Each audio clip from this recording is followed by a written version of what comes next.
период с 1946 по 1958 год на атоллах Бикини и Эневетек США произвели в общей сложности 67 ядерных испытаний.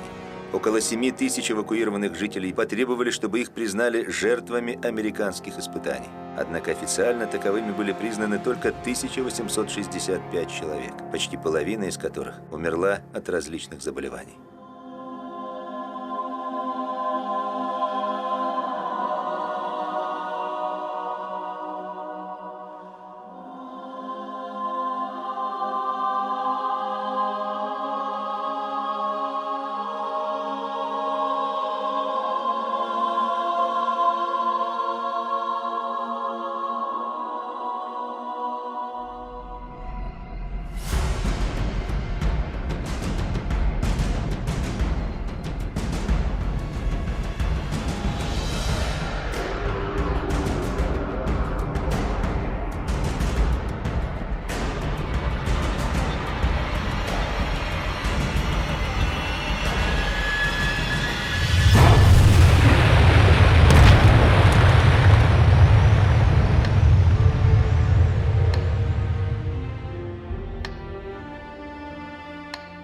Время.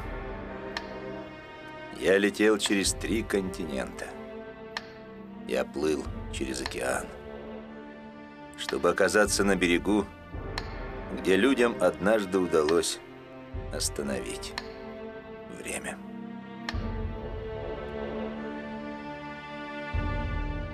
Это можно увидеть, стоит только опуститься на дно лагуны.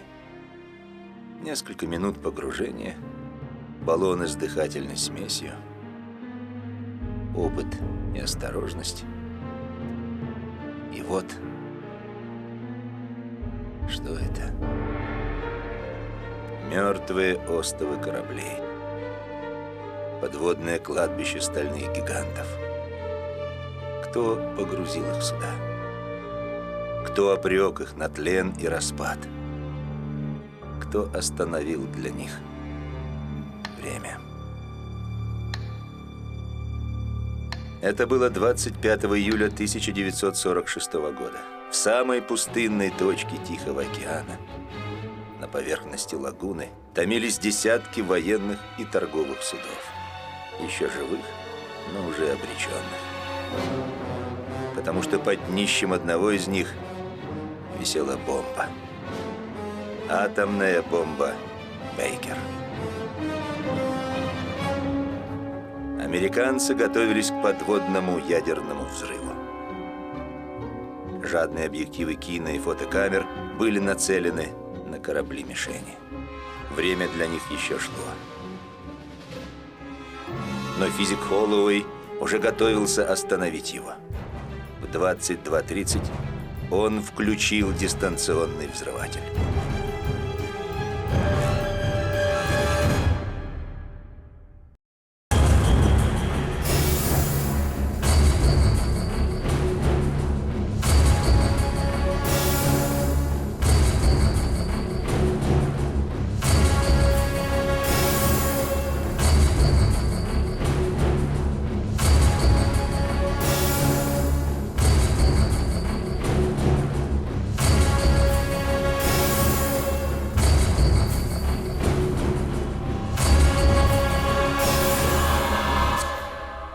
Когда пар рассеялся, показалось, что корабли выдержали удар. Не хватало лишь одного крейсера. Да, десантный корабль, которому была подвешена бомба, исчез, просто испарился.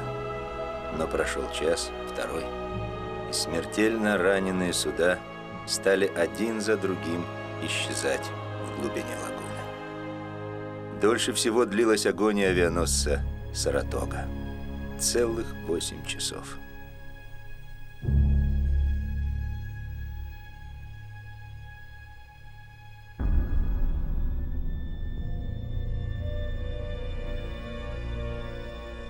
Вечная тишина царит на кладбище кораблей. Для них нет времени. У них нет имени. Можно только догадываться, что эти останки корпуса, орудийные башни, были когда-то эсминцем «Андерсон», тем самым, что участвовал в жестоком сражении с японским флотом у островов Санта-Крус. Теперь он покоится на глубине 48 метров, отправленный туда первым в мире подводным ядерным взрывом. А это, как опознать в этом проржавевшем корпусе некогда грозное боевое оружие американского флота? Подводную лодку «Апагон».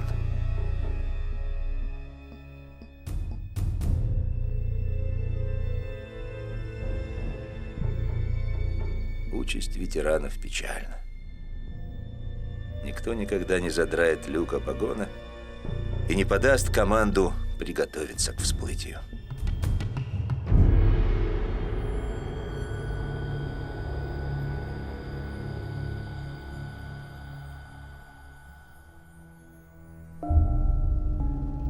А про этот перевернутый кверху дном корабль нам говорили на суше. Японский крейсер «Нагата». Американцы сделали его мишенью в отместку за Пёрл-Харбор. Именно с мостика этого крейсера адмирал Ямамото отдал приказ атаковать морскую базу на Гавайях. Сегодня вода прозрачна. Но, говорят, до испытания она была еще прозрачнее. С поверхности видно было дно на 30-40-метровой глубине. А после первых же взрывов видимость упала до 10 метров. Лагуна превратилась в бульон, кишащий планктоном. И каким? По 5-10 сантиметров длиной. Радиация.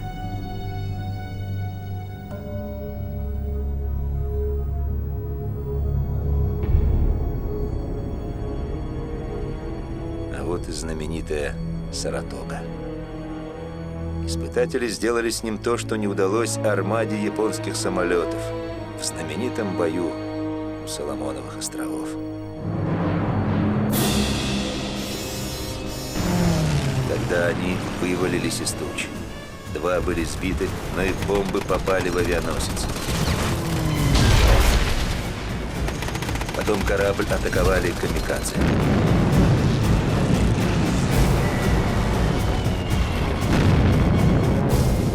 Полетная палуба была исковеркана. В разных местах полыхали пожары. Вышло из строя электропитание. Экипаж боролся с огнем, отражал новые атаки. Несмотря ни на что, корабль не терял плавучести. Он был жив и не сбавлял хода. Заслужил ли он свою участь?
Рядом с авианосцем обрели покой сметенные с палубы самолеты.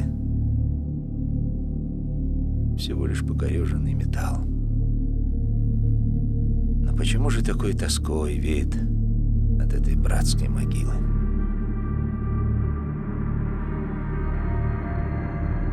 Я смотрю на шкалу дозиметра.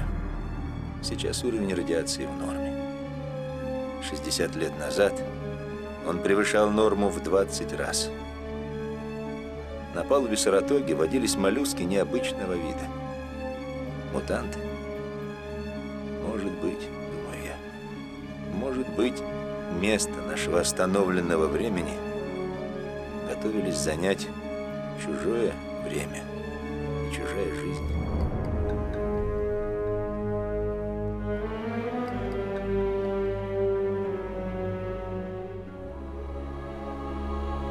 Мне трудно дышать, и не только от глубины. Мертвые корабли гасят надежду. Они словно предупреждают: наше вчера может стать вашим завтра. Рядом с вами живут безумцы. У них есть сила и власть, чтобы остановить время на всей земле. И тогда вместо солнца над сушей и морем поднимутся смертоносные купола и застынут стрелки на всех часах.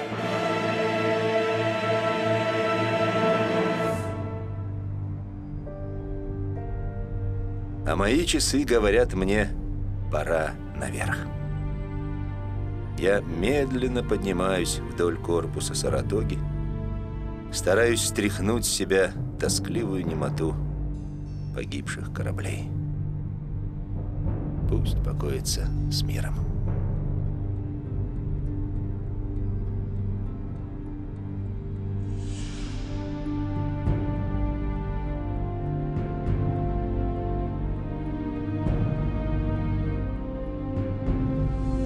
Но и наверху я думаю о несчастной судьбе бикини.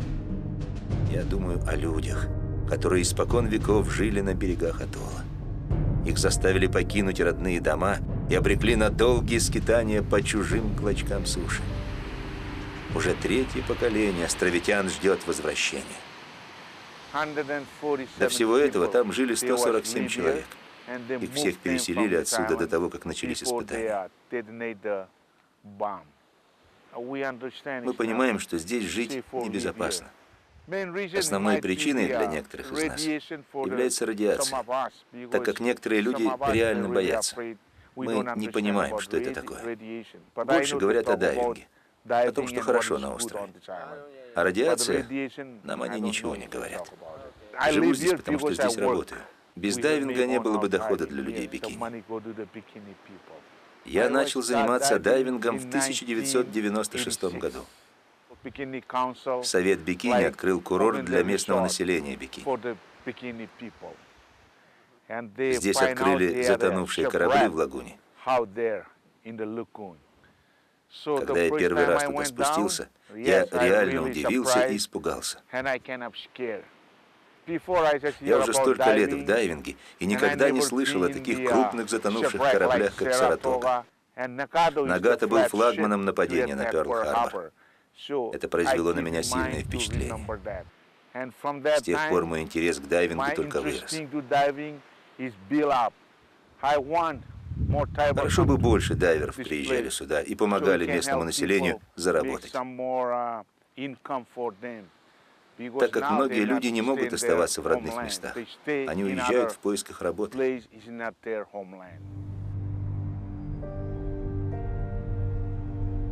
Согласно исследованиям, излучение на острове должно полностью исчезнуть через 50 лет. Хочется верить, зарастут раны, нанесенные атоллу ядерными взрывами, зашумят на ветру новые пальмовые рощи, и рыбаки без страха войдут в воды лагуны. Жизнь вернется на бикини.